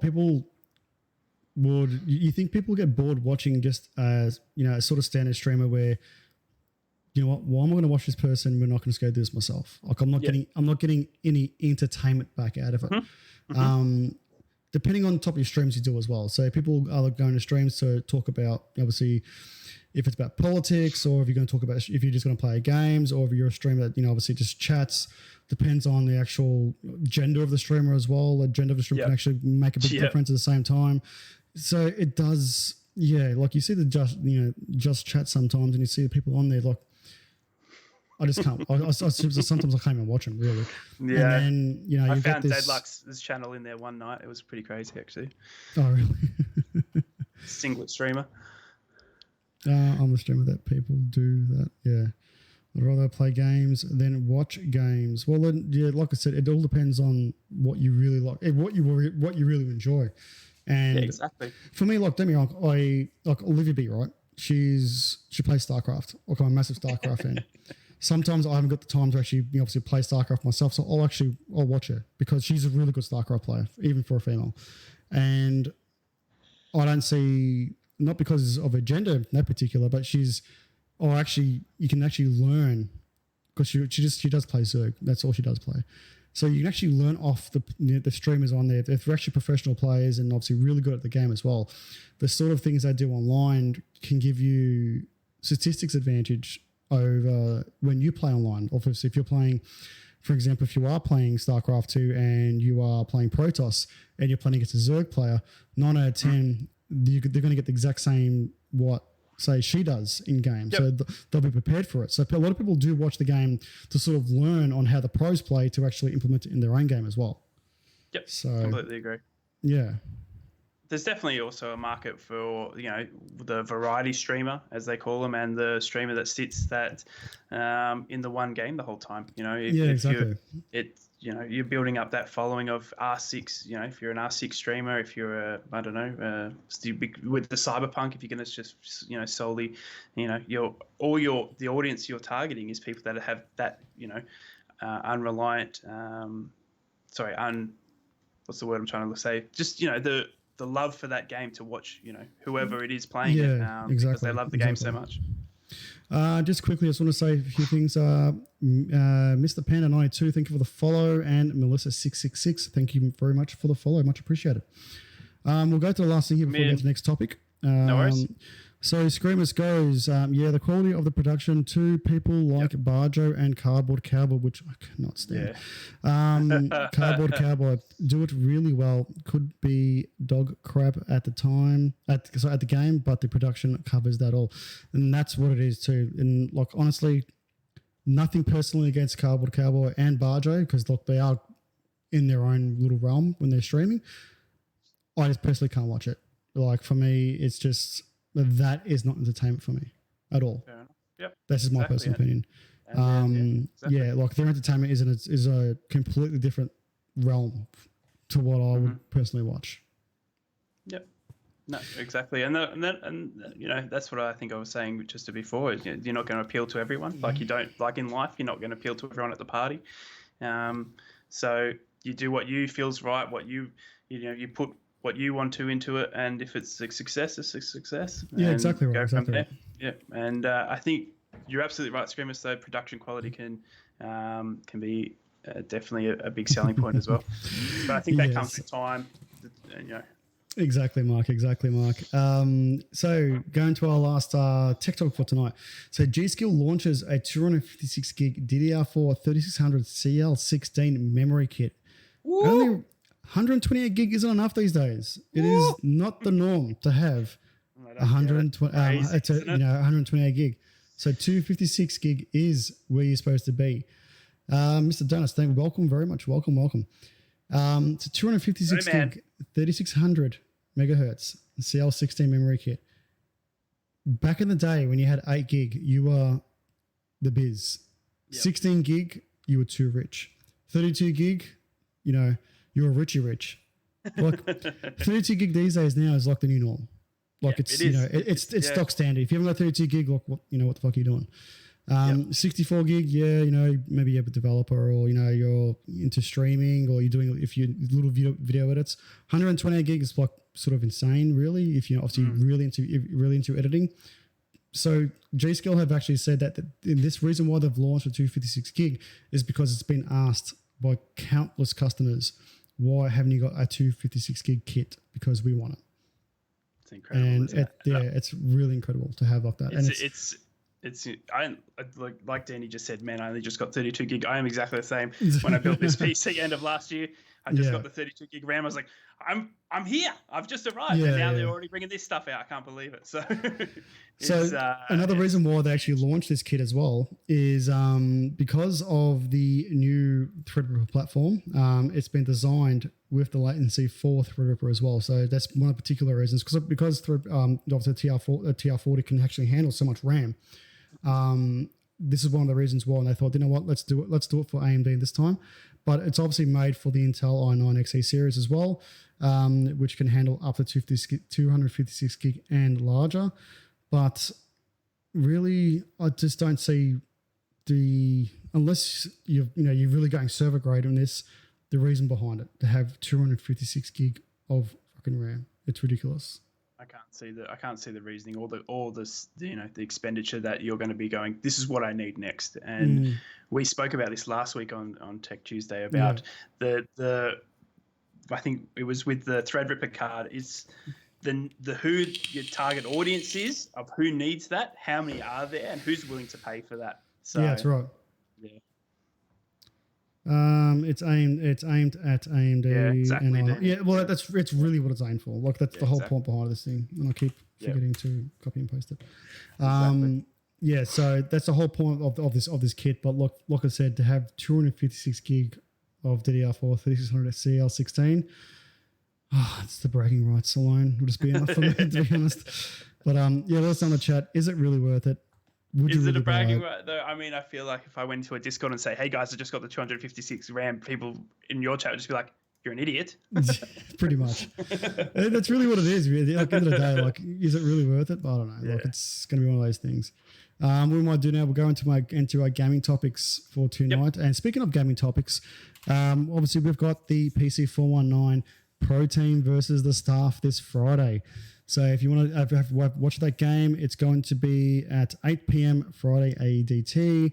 It will be the PC419 staff members versus the R6 Pro Team, and we've got Jess Goat as the caster for that match, which is going to be great. And she's been absolutely fantastic. She has casted our R6 streams before as well when we had comp there. She was fantastic. So it is next. Thank you for reminding me again. It is next Friday. 28th. I was next waiting. Friday. Yeah. So 28th of Feb. Absolutely right. Next Friday. I really can't wait for that. So I'm in a bit of hiatus at the moment, if I'm going to be in it or not. We've actually got a sub just in case, but most likely should be fine. I should be in there. But speaking of R6, our next topic for tonight, going straight to our gaming topics, is going to be getting the cast. She's fantastic. She's an awesome player. Like I actually do watch her play R6. And she's mental. Seriously, I love watching her cast. Yeah, it's incredible. So amazing to get Jess Goat on board. It's going to be an amazing night. So make sure you tune in. 28th of Feb. Exactly right. So Rainbow Six Siege will come to PS5 and Xbox Series X, which cross-gen multiplayer support for Ubisoft says. Now, is it going to be fair? Yeah, tell me about it, Mark. I know. The reason why we brought it in because it is Rainbow Six, and there's a lot of fans in the chat. I thought it would be a good topic to talk about. When I first saw this, I was like, it's going to be cross-platform. What are you talking that you're going to be sitting on a PS5 against a PC player or an Xbox player? No, I got it incorrect. It is actually just PS5 and Xbox versus each other. Yeah. And you got your PC boys staying safe.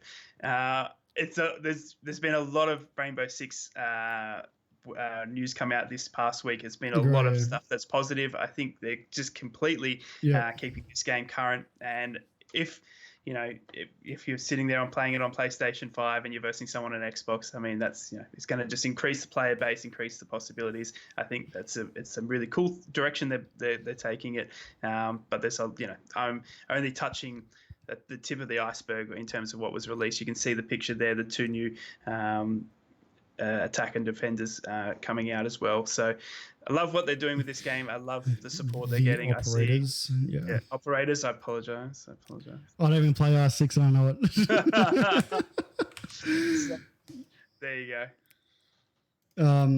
So do you play R6? I don't play it at all. Like, I've got the R6 team. I don't play much of it. The reason why I can't play it's not because I don't enjoy it. It's because it actually makes me sick. It actually gives me motion sickness for some reason. Really? Oh, wow. Yeah, it does. Yeah, that's the only reason why I'm sort of hesitant to play next Friday. But with these two operators here, is there much of a difference with the current operators now, or is it literally just skins? Yeah, so no, they're completely new operators. The female on the left of your screen is kind of like a Twitch drone sort of type of operator. Yep. She can throw down what was it, a hologram of herself. You're able to run around the map, use her as sighting. She takes one shot, she's dead. Like a decoy. Look a decoy Yeah, thing. it's pretty much a decoy. Yeah. And then the guy on the right, I love. I don't know if it's going to be usable at all. But he just smashes through any softball. He takes some damage, but he can smash through any softball. So I think that's a really cool operator to have. I agree. So I think it's. I think, as I was saying, it's the tip of the iceberg in terms of what this game has just announced. But I believe the way they're taking it and the way they're looking after their fan base with new news, new operators, all this sort of stuff. Thumbs up from me. Thumbs up. I don't know. I do dabble. I'm like this at the moment, so I don't know yet. That's the lads. There's good, the PC419 staff guys that play most night. They're amazing to play with. So they are. Definitely dabble. Dabble is going well, Aussie. Going well, buddy. Yeah. Well, look. As I was saying before, I want to play it, and I enjoy watching it. I just can't play it because it actually makes me sick. So I don't know what it is. Yeah, I've never experienced that. I've experienced that. Yeah. I don't know if it's FOV. It's causing the problem. Like, I haven't really gone into it, but yeah, Danny's been. The lads, changed their ratios, their screen ratios recently. So maybe I don't know if that's going to work for you. Maybe next Friday night, you might need to get back. Oh, fingers crossed. Yeah, some setups. But I don't throw up on screen on stream, but we'll soon see. Going to our next topic for tonight. So, which you guys really can't see. There we go. Now, back in the day, obviously StarCraft Ghost, and this was called StarCraft. It was called something else. I've actually got it in the notes here. So StarCraft Universe. So a playable build of the never-released StarCraft Ghost was apparently leaked online. So it was mainly for the Nintendo Cube, Xbox, PlayStation 2, but never saw the light of day due to the rocky years of development history, which obviously can be read from the Polygon website here. There's a link to that, but I'll grab this into the chat so you guys can have a read of it as well. This is a very big shame because this would have brought Blizzard and StarCraft Universe into the actual, obviously, RPG and RTS, well, not RTS, so the RPG realm, and third persons. I reckon it's a bit of a very big miss on this for Blizzard not sort of releasing this back in the day as it should be. But yeah, it would have been a really, really good game to play. And I don't know if you can actually download it and play it because obviously it's on here as well. But obviously there is videos going to here. This would have been the Xbox Series. So this is the actual gameplay itself. And it looks great. Look at it. Look at the zergs. Like, there's little zerglings. Can you imagine if that had the time of that gaming, what we had on offer for that to come out at that time would have been incredible. Yeah. They definitely missed the mark. You can see that there's been a few times, unfortunately, that Blizzard have had that as well, where they've had games in the works. I mean, they had that Titan game. They scrapped that. I know there was a playable build that came out from that, and that ended up being the emphasis for Overwatch. And I believe some of the things they had in the Ghost game was implemented to Overwatch and stuff. Yeah, that's right. Yeah. If this had have come out at that time, it would have just killed it. And I think it looks incredible. And it's sad that Blizzard never got it off the ground. But I'm guessing it's just one of many games out there in the world that I think it was Polygon. Been a great game, Polygon was the issue. So Polygon was the Blizzard. Polygon was the actual, obviously, from StarCraft, but I think Polygon was the actual developer of it that was supposed to create it, but just didn't do it. And it's a big shame. It's very And I'm actually look, the game that I'll be waiting for this year, and I think it comes out in April, is going to be the new Predator. Was it Predator? It's a battle royale. Predator and I guess can't wait for that. Great question for chat. What's the game you're looking forward to most in 2020? What's got you excited? Is it a game that you're already playing and you're waiting for new release or new content, or is it a new game that's going to come out and change your mind? Is it something that is going to be completely take the market? That was a question that I wanted to check with everyone. Is there a game in 2020 that's going to blow the world apart, or is it just going to be or the current ones with new content. Yeah, exactly right. Exactly right. And speaking of Cyberpunk 2077, everything we need to know about the CD Projekt's next RPG. Do you know what? I'm not going to get much into this because the hype that's fucking gone on about this game has been absolutely ridiculous over the many years that they've sort of released about it. Keanu Reeves. Yeah, Keanu Reeves, buff from Keanu Reeves. What's the latest news on Cyberpunk 27? It's like I said, it's had a few delays. Now, the expected release date is September 17, 2020. Yeah, it got delayed, yeah. Again, so initially it was set for April. So, and then when it launches, it's going to come out on PC, PS4, which will be PS5, or the new Xbox One X, and apparently Google Stadia is going to be coming out there, which I don't know why, but anyway, it's going to be... they've announced that they'll be available on Google Stadia as well. Yeah. So... It's the hype for me. Cyberpunk is the hype. I mean, I'm still over it. It's like Star Citizens. Star Citizens is the same thing. Everywhere. It's everywhere. The hype for it is incredible. It's on every Reddit. It's on every Twitter. You know, you log in today to Twitter and you see the Cyberpunk GPU that we covered early in the show. It's everywhere. It's, you know, they don't go too many days without having someone mention it. So it's the hype for me. Will it live up to that expectation? Unfortunately, I think we're in a world where it probably won't, unless it's, you know, it's going to blow people's minds. I believe they're delaying it to make sure they're going to hit the mark, but they're spending so much money in as promotion. As Mark said in the chat, I think everyone is banking on how well The Witcher 3 did. Yeah, you're talking about, for me, they're talking about two completely different genres of game. Like, even though they're both third-person RPG games, Witcher 3 is like literally based in a different world to what Cyberpunk is, and Cyberpunk is going to have so much sort of in-game content that they're supposed to be releasing into it. It's supposed to be like, you know what, it's going to be like the next World of Warcraft and sort of style. Exactly. You're going to have so much content to do. You've got so many, quests or this and that. You can actually make up your own role-playing style, and it's just going to be ridiculous in how it's going to be. I just don't know how well it will be. And yes, Cyberpunk 2077 is going to be supposed to be a great game, but I still think that when they eventually, make Star Citizens its proper release, that'll be the next big thing coming out as well. I agree. I completely agree. It all depends what you play too. Like, obviously, if you like this sort of, those punk style games, it's that's going to be your genre. But yeah, for me, I just don't know. I'm not looking forward to it at all. I see it when it being released, being the number one watched game on Twitch. Obviously, but it's one of those games where we've watched it once, and then can you watch it again? Do you know what I mean? And it tells a story. Is that, what's going to keep this game going after the initial hype? What comes out? If it comes out in September, what comes out in December to refresh it? What comes out September of next year? Like World of Warcraft and all that, and all these games do. What's the content that they've got for the future beyond the release? And look what Von said. Von is exactly right there. Death Stranding live up to its hype. I doubt Cyberpunk will live up to its hype. Well, that's how I'm feeling at the moment. Like, I'm not even getting anything out of it. Like, people have this thing, I can't wait till it comes out. It's going to be the greatest game ever. I just don't know. I really can't see it at all. And the way, not going back to obviously for Mark, but Star Citizens, the way they've sort of developing the game and they're not really hyping it up as what Cyberpunk's going to be. That's where I think where the downfall is going to be for them.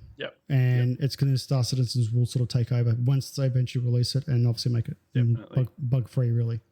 From what I've heard, and I've still yet to play it. I'm sorry, Mark. Please don't hate me. I'm still yet to dabble into the Star Citizen universe. From what I've seen, what I've heard already, it's pretty incredible. And for that to when it comes out fully released, and the amount of money that Robert Space Industries has put into it, the amount of time and love to this game, I think you're absolutely right. I think you're looking at the next World of Warcraft in terms of the scale. If it looks. From what I've seen and what I've read, it just looks incredible. Yeah, I haven't played it yet. Please, I know. I'm sorry. And we'll go for the last before tonight, which I guess I've actually really seen it yet. 1 second. Headliner. Was it Vulcan? Vulcan? Yeah, so Wolcen. So Wolcen is a Diablo type of, I guess, RTS sort of game. It's the hype again has blown it. That if you have a look on Twitch, it's in the top 5 channel games that are being watched. Yeah, they released it and said this will beat Diablo 3's launch. This will be the next Diablo 3. You will love this. Blah blah blah blah. Unfortunately, there was quite a few hiccups. They've done the hype. They've said this is the next Diablo. So, of course, all the Diablo fans come in and try it out. And they crashed the servers.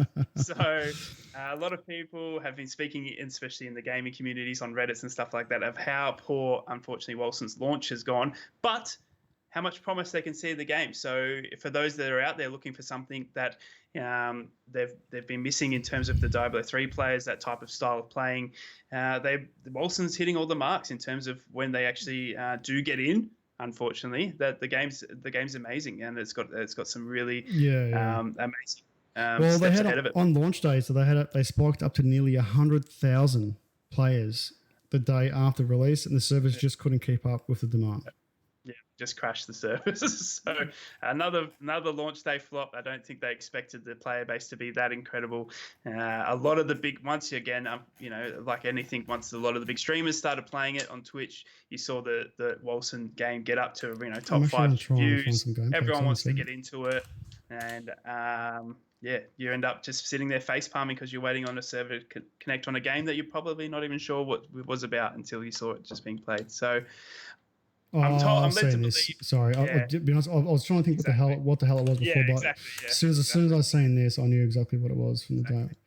It's been played a fair bit around the grounds. It looks good. Don't say it doesn't. It's they've done it really well. Yeah, they definitely have. That's what everyone's saying. It's just hard to get into it. Yeah. Because it does look. I'm surprised Blizzard hasn't said anything about it because it does look very Diablo.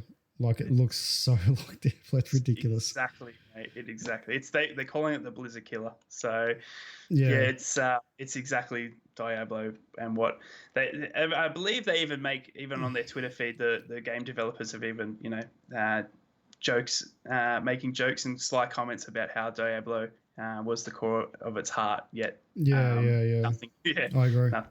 So looks definitely good, if you're into that sort of style of play, guys, it's one to check out, but be prepared to wait in the queues, unfortunately. But they believe their servers are up and running. They're able to handle the player base now. And it looks pretty cool.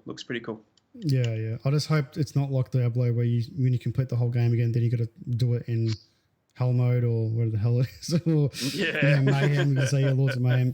I'm fingers crossed that there's going to be a bit more, obviously, in-game, I should say, to sort of finish the game off. Or do you know what? Once the game is finished, you're fucking done. That's it. Just don't worry about it. You finished it. Leave it alone. Leave it alone. Yeah. No, that's it. All right, guys. That's it. We're done for another episode of Talking Tech. We've been going for an hour and 44 minutes, so we've actually gone a bit longer this time. And I do appreciate everyone who's actually followed. Obviously, even for the donation, much appreciated. And you guys being here, I really appreciate it as well. So obviously my last follower is Dickery, which is about 12 minutes ago. Much appreciated. Thank you so much. Obviously, we're going to be doing a lot more things coming up with PC419 and with Rycover as well. So with Talking Tech, we'll start obviously changing a few things around. Like I said, tonight, I'm actually not in the studio. I'm actually at home. I actually took a photo of the studio background and use it as my green screen. And I wasn't going to say anything for at least a good few minutes, but as soon as one of my kids started crying, I was like, you know what, I've got to get up and actually say something. So I hope you guys enjoyed that. I really can't wait until Rycover gets his green screen and I'll just send him the photo as well. And we both can be at the talking studio. I might change the overlay around. That Red Bull from you. Yeah, exactly. One day, buddy, one day. Exactly, mate, exactly. So as we always do, I want to thank our sponsor for tonight. We've got Cooler Master and we've got Blue Designs as well with the Yeti X and Cooler Master with the MK730 and the MM710 mouse. Much appreciated for that. And we're going to do a raid tonight. So who we're going to raid? So let us know in the chat. Is there anyone in particularly in the chat you want us to raid? Thank you as always, guys. Thank you so much for the love and support, and a lot of the guys that have sent me DMs after the episode 1 about me joining Lee. It's been amazing. Actually, what'd you get? What was your what was the feedback you got from your community? I got amazing feedback. I got one feedback which I loved was that I scratched my beard too much, so I shaved it all off.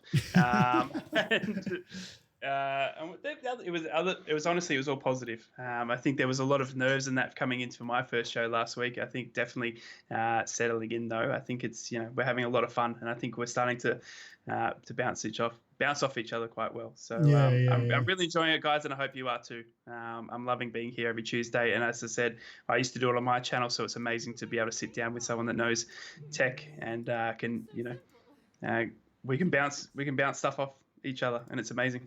Yeah, definitely. Muppet with the sub. Oh, thank you very much. 8 months. Woo! Almost there, buddy. I've actually got new emotes coming out, which I've actually just got to put them in here. 1 second, what happened there? I've actually got Always Ali, so I'm actually going to put her on here. She's actually a really good chick. I've actually got her here. So we're going to raid her tonight. So let's hit a raid. Give her a like, give her a follow, and obviously show the PC419 love in her chat as well. But guys, thank you once again for joining us, PC419 and Rycover. We'll be back here next Tuesday talking about the topics you want to talk about. Like I said, do join into the PC419 website to actually join into the straw poll, which we'll have another straw poll running from tomorrow for you guys. And if you want to enjoy it, please just click in. But once again, guys, thank you once again, and we'll see you guys next week. Bye. And the raid's going to start in 8, 7, 6, 5, 4, 3, 2. Twitch just went really slow for a second. All right. See you guys next week. Bye-bye.